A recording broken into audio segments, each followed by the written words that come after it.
في قلب القاهرة، في زقاق ضيق من الخان الخليلي، كان في دكان الحاج مصطفى. راجل كبير في السن، عينيه مليانة حكايات ودكانه مليان تحف قديمة.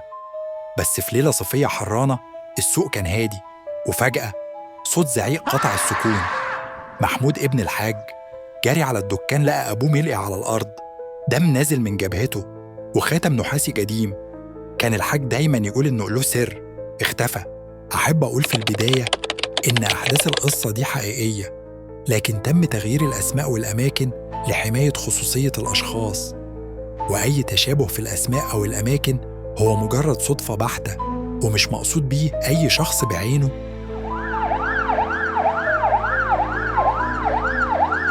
الشرطة وصلت، والمقدم حسين، راجل عينيه زي الصقر، أخد المشهد في إيده.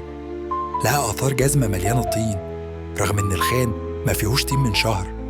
كوباية شاي مكسورة، وريحة عطر رجالي تقيل في الهوا. حسين سأل محمود: شفت إيه يا واد؟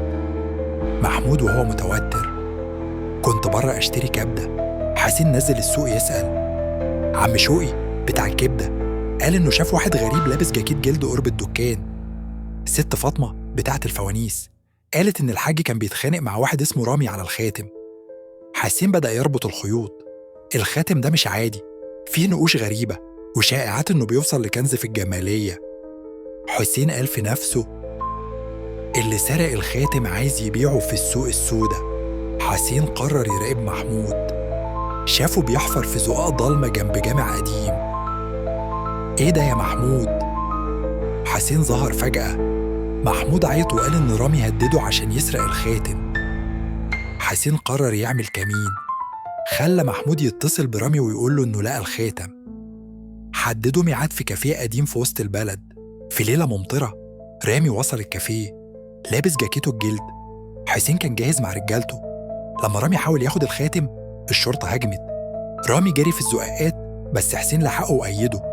الخاتم رجع للحاج مصطفى اللي قرر يتبرع بيه للمتحف. حسين وهو بيشرب شاي بالنعناع بص على الخان وقال: المدينة دي مليانة أسرار، بس الليلة دي اللغز اتفك.